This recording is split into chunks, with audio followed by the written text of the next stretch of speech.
Olá, sejam bem-vindos ao programa Gestão Familiar. Hoje temos a doutora Daniele Azevedo com um tema fantástico, negociações coletivas e a reforma trabalhista. Dani, obrigado de novo por você ter vindo, pela sua atenção, pelo seu carinho com a gente aqui do programa. Se apresente, diga quem você é para os nossos telespectadores saber quem é esta grande advogada. Rica, eu te agradeço imensamente a oportunidade de estar aqui novamente conversando com vocês, né?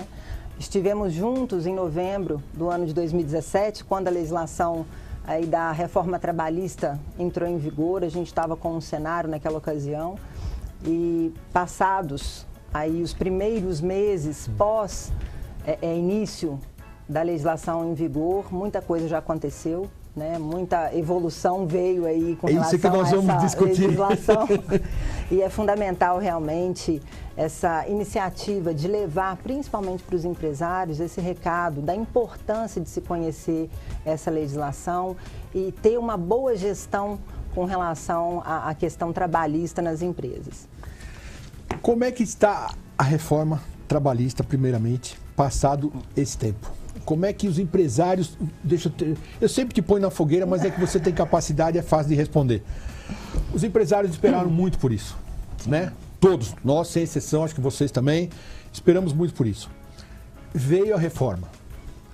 Eu não sou advogado, enxergo de um outro jeito, que as coisas estão paradas, não caminharam como se estavam esperando, né? Até os processos de contratações, uma série de outras coisas, da forma como eram. Então, como é que ficou isso daí? Qual é a sensibilidade dos empresários que eles estão enxergando isso? E como é que a gente espera lá para frente? Coisa simples para você responder. Tranquilo. Como sempre, bastante tranquilo, porque o tema é um tema tranquilo, né? Não, o que eu posso dizer é que, de fato, houve, num primeiro momento, uma insegurança jurídica muito grande, principalmente em razão de vários posicionamentos que foram colocados aí em mídia, até por instituições aí, Justiça do Trabalho, magistrados, Ministério Público, entidades laborais. Então, teve uma repercussão num primeiro momento, falando muito de forma contrária à implementação dessa legislação. É fato que, em razão da quantidade de coisa nova que essa lei trouxe, né, para o nosso ordenamento jurídico, é necessário um tempo de acomodação. Mas o que é fundamental é que, de fato, os empresários, os advogados que lidam com essa matéria, as entidades que representam empresas e também empregados, tenham um profundo conhecimento disso e, de fato, façam a coisa acontecer.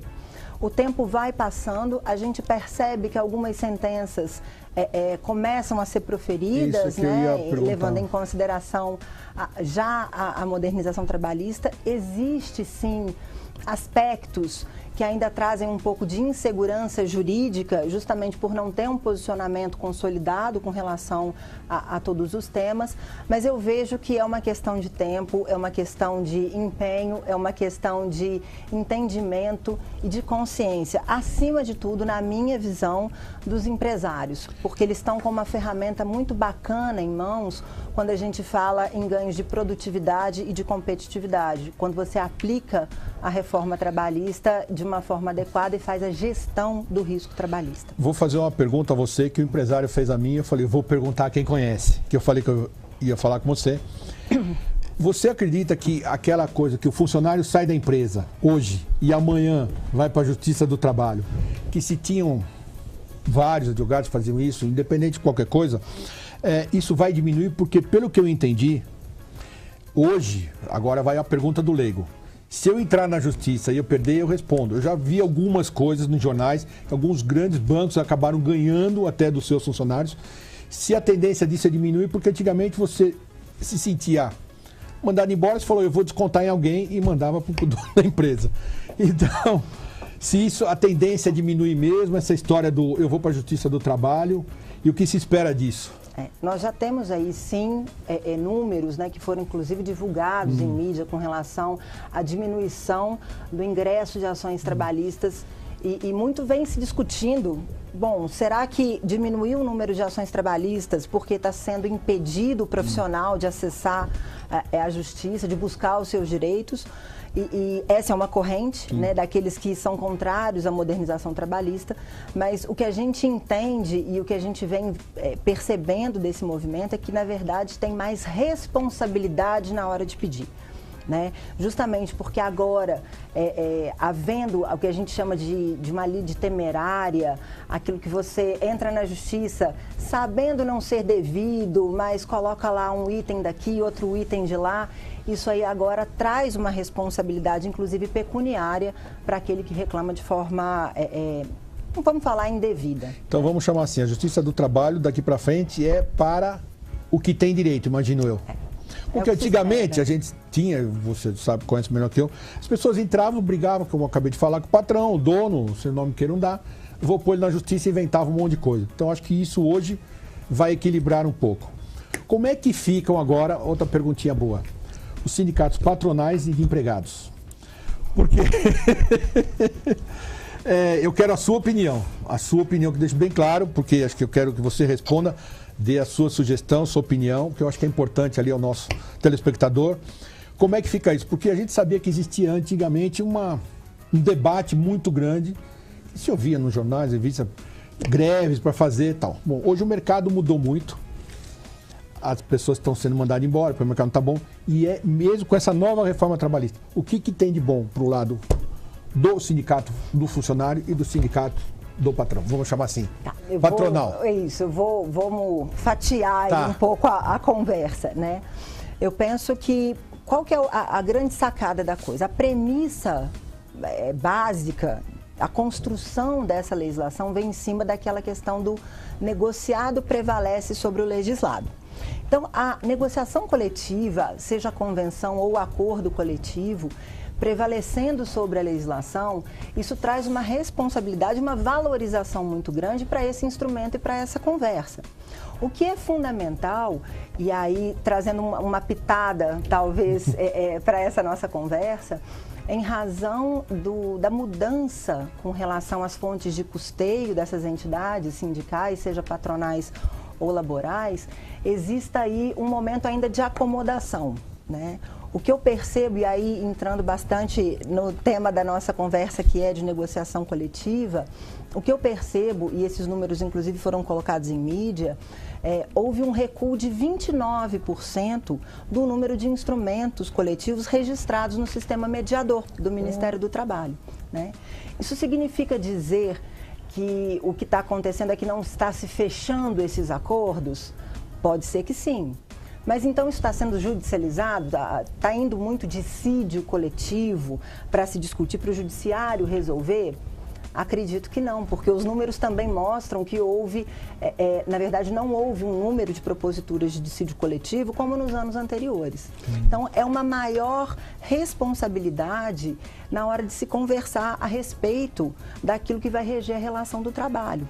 E considerando essa pitada que eu havia citado com relação à questão das fontes de custeio, o que mais fica evidente é que agora é a hora, efetivamente, de se mostrar a que veio. Seja o sindicato que representa os trabalhadores, seja aquele sindicato que representa as empresas, né? A gente tinha um jargão que a gente brincava muito, eu não pago o clube que eu não frequento.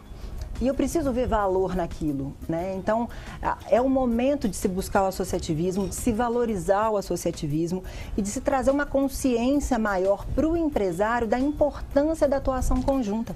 Isso é fundamental, Rica. Você acha que os sindicatos patronais agora, como é que eles vão se enxergar com essa queda de receita muito grande? A gente estava até conversando num programa atrás sobre o núcleo de jovens empreendedores, falando sobre sucessão até da empresa e sobre a parte dos sindicatos, porque os pais gostam, né? Se sentem bem, mas os filhos não querem participar. E de repente vem essa queda enorme que você não tem arrecadação.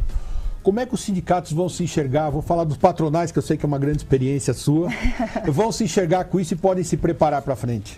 É hora de se reinventar, né? É hora de realmente rever tudo aquilo que culturalmente, historicamente se construía, né?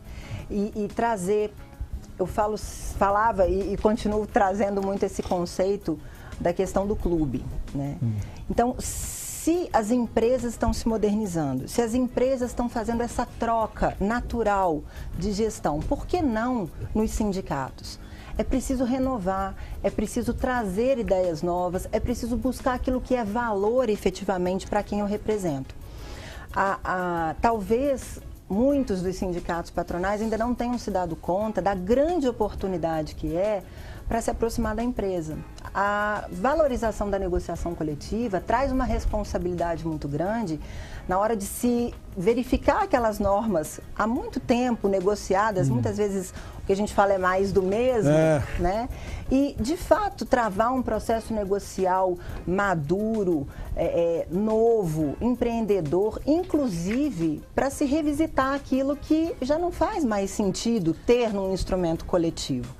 E agora, um ponto também que é fundamental é que, com a valorização da negociação coletiva e o acordo coletivo de trabalho prevalecendo, inclusive, sobre a convenção, acho que na oportunidade anterior a gente falou um pouco sobre a diferença, né, do acordo e da convenção, as empresas podem buscar os sindicatos de trabalhadores para negociar individualmente condições para os seus empregados. E aí fica o X da questão. E o sindicato patronal? Ele precisa se reinventar, ele precisa se aproximar da empresa, ele precisa mostrar valor para a sua base de representação, ele precisa necessariamente dizer que veio.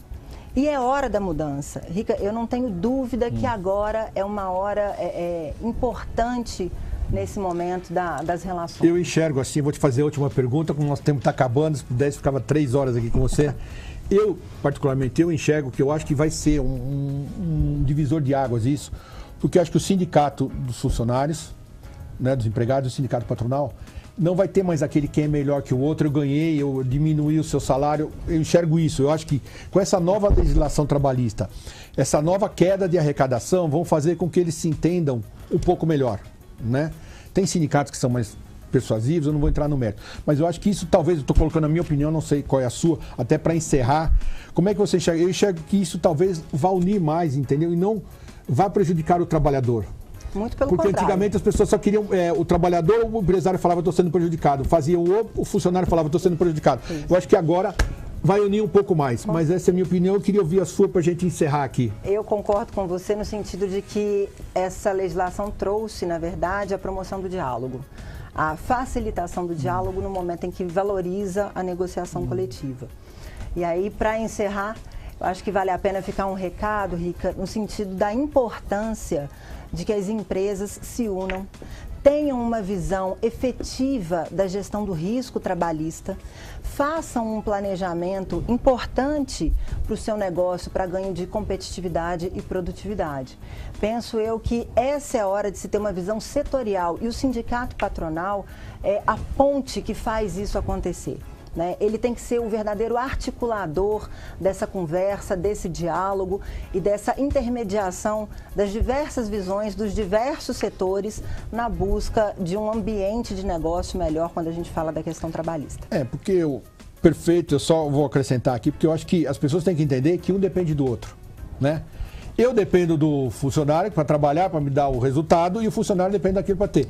Então não adianta eu dizer que eu sou melhor ou pior, porque se eu não tiver empresa, não tem funcionário. Se eu não tiver funcionário, não tem empresa. Então acho que por isso que eu tinha falado aquela ideia assim de que eu acho que as coisas vão começar, não sei se imediatamente, mas vão ter que se arrumar. Dani, muito obrigado, de coração, obrigado por tudo. Você vai voltar mais vezes. Com certeza. Se você quer ver este e outros programas, veja pelo nosso site e até a próxima, se Deus quiser.